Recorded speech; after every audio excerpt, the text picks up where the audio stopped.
Hey everyone, it's me Rumana. কেমন আছেন আপনারা সবাই? আমি তো বেশ ভালো আছি। ঈদের দ্বিতীয় দিন বিকেলবেলা ঘুরতে চলে গিয়েছিলাম গাজীপুরের ভাওয়াল রাজবাড়িতে।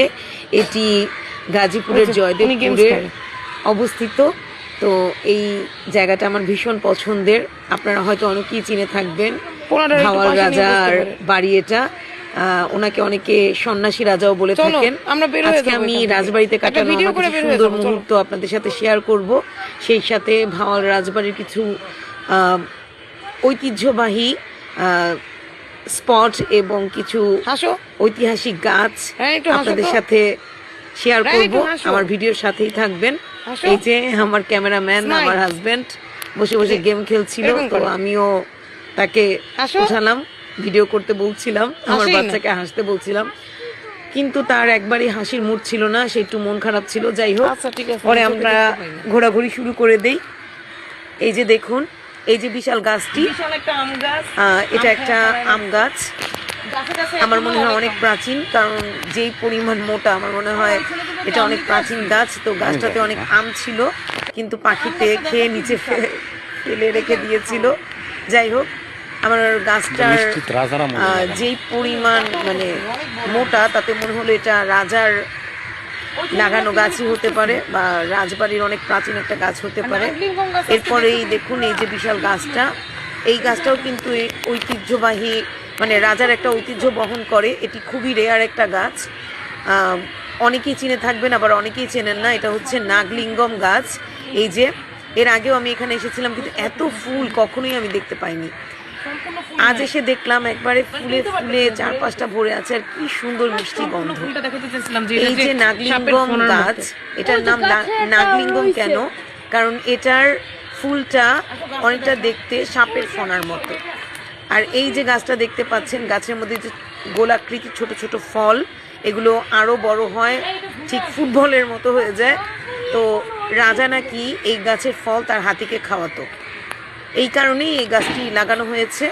এখন এই গাছটি দেখুন ফুলে ফলে ভরে আছে এবং বিশাল আকার ধারণ করেছে। আমার কিন্তু খুব ভালো লাগে। এই যে এটাই দেখুন, যেটা দেখতে পুরো ফুলটা অনেকটা সাপের ফোনার মতোই কিন্তু, তাই না? এই কারণেই এই গাছটির নাম নাগলিঙ্গম। আর এই ফুলটা থেকে খুব সুন্দর একটা ঘ্রাণ আসে, আমার ভীষণ ভালো লাগে। এই যে কাছ থেকে আপনাদেরকে ফুলটা দেখাচ্ছি, দেখুন কি সুন্দর, তাই না? এই যে দেখুন, আর ভিতরটা ঠিক মনে হয় যে একটা সাপ ফোনা ধরে আছে। এই যে দেখতে অনেকটা সাপের ফোনার মতো, তো অসাধারণ, তাই না? আমারও ভীষণ ভালো লাগে। আর এই গাছ সচরাচর কোথাও দেখা যায় না, খুবই রেয়ার একটা গাছ, শুধু এই রাজবাড়িতে আসলেই আমি দেখতে পাই। এছাড়াও আরেকটা জায়গায় আমি দেখেছি, সেটা হলো রমনা পার্কে। তো এরকমই, মানে এই গাছ খুবই কম এই সংখ্যায় দেখা যায়। যারা চিনে থাকবেন তারা তো চিনেন, আর যারা চেনে না তাদের কারণে আজকে আমি তাদের সাথে এটা শেয়ার করছি। এই যে এটাই হচ্ছে রাজার সেই নাগলিঙ্গম গাছ, যে গাছের ফল রাজার হাতি খেত। ওই যে ছোট ছোট ফলগুলো দেখা যাচ্ছে, এখন দেখতে বেলের মতো, কিন্তু এটা এতটাই বড় হয়, মানে একটা ফুটবলের আকার ধারণ করে। তো যাই হোক, এরপরে আমরা এই নাগলিঙ্গম গাছের পাশ থেকে আবার চলে যাই রাজবাড়ির ঘাটের দিকে।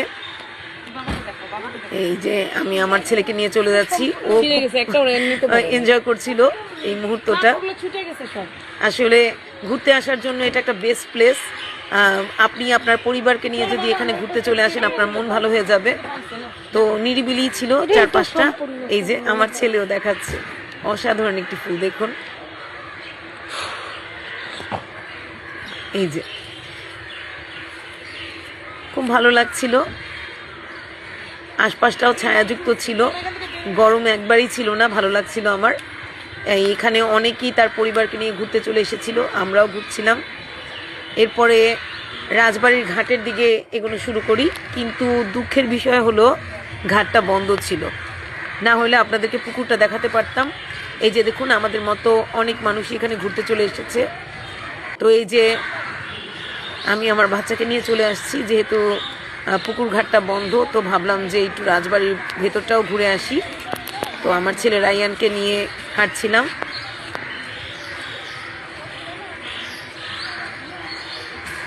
সুন্দর একটা মুহূর্ত ছিল, যার কারণে ভিডিও করে রেখেছি স্মৃতিকে ধরে রাখার জন্য। এই যে ওই পাশে একটা মেয়ে ওয়েডিং শুট করছিল, তো এখানে আসলে এরকমই দেখা যায় যে অনেকেই তাদের সুন্দর সুন্দর মুহূর্তগুলোকে ধরে রাখার জন্য রাজবাড়িতে চলে আসে। সত্যি এটা অসাধারণ একটা প্লেস।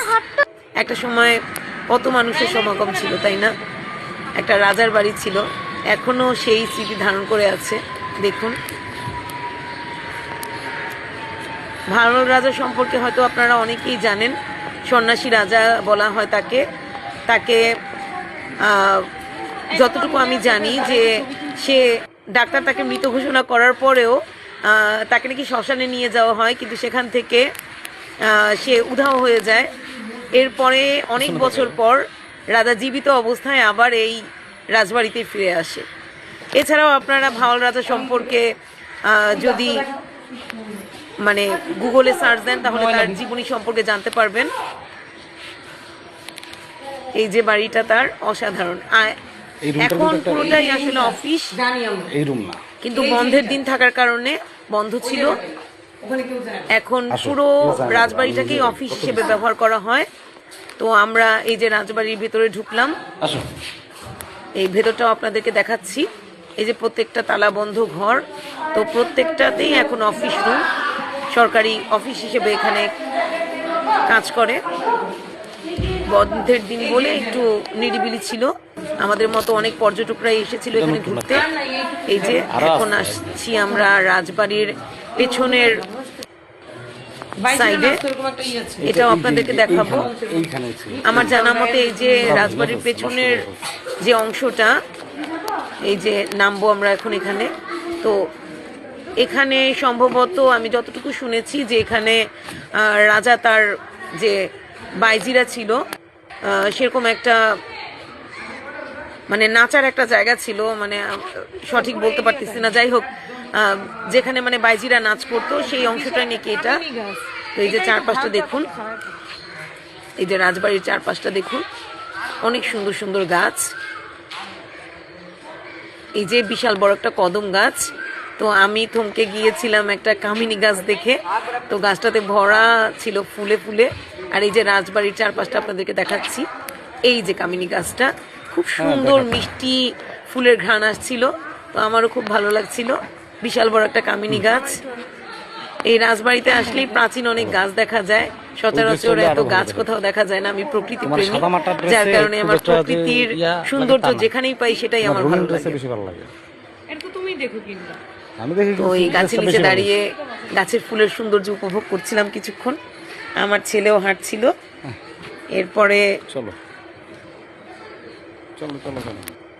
এই যে আমরা আবার রাজবাড়ি থেকে বের হয়ে যাচ্ছিলাম।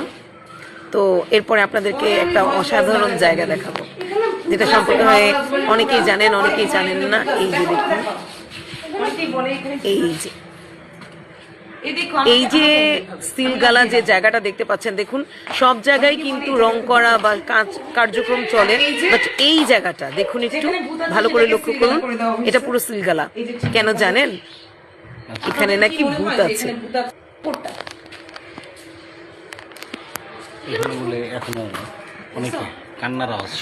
হ্যাঁ, আমার অনেকেই বলে এখানে নাকি ভূত আছে, আর রাতে নাকি কান্নার আওয়াজ বের হয়। আপনাদের কি মনে হয়? আমার সাথে একমত থাকলে বলবেন। আমার কিন্তু মনে হয় না, কারণ আমি অনেক সাহসী। আর এই জায়গাটাতেই ভূতকে নাকি আটকে দেওয়া হয়েছে। মানে ভূত বলতে রাজার আমলে যে বাইজিরা ছিল তাদেরকে নাকি এখানে মেরে বন্দি করে রেখে দেওয়া হয়েছে। তারপর থেকে সবাই বলে যে এখানে ভূত অফিস আছে, বাট এই জায়গাটাই দেখুন একদম সিলগালা। তো এখানেই ধারণা করা হয় যে রাজবাড়ির এই অংশে